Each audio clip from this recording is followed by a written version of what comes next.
खुदा गवाह है अज भी करम थींदो आहे मुंहिंजे मुर्शिद सुने जन्नतुल बकी वारे दरबार तो हाँ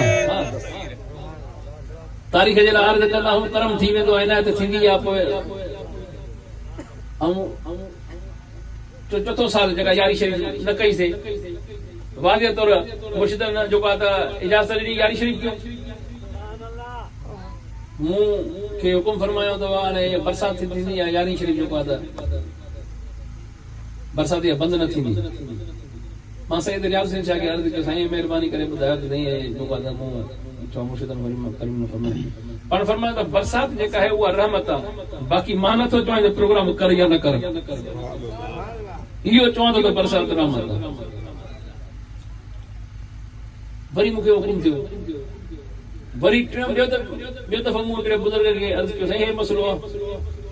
उन बि इहो ई फरमायो त बरसात रहमत आहे बाक़ी ॿियो कुझु मां नथो चवां टियों दफ़ो मुर्शिद हुकुम फरमायो त मां अमर साईं जे दरबार में अर्ज़ु कयो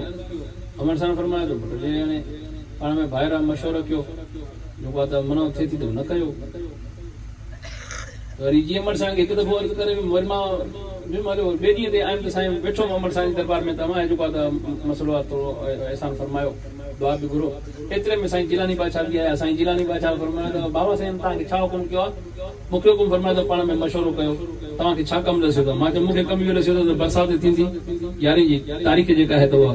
कैंसिल कयो वरी यारी शरीफ़ जी तारीख़ वरी ॾींदासीं उन राति मां यारीअ जी राति सुतो पियो हुउमि त हिकिड़े दोस्त फोन कई त वारो कयो दुआ घुरो दस्तगीर करम करे त तूफ़ान बि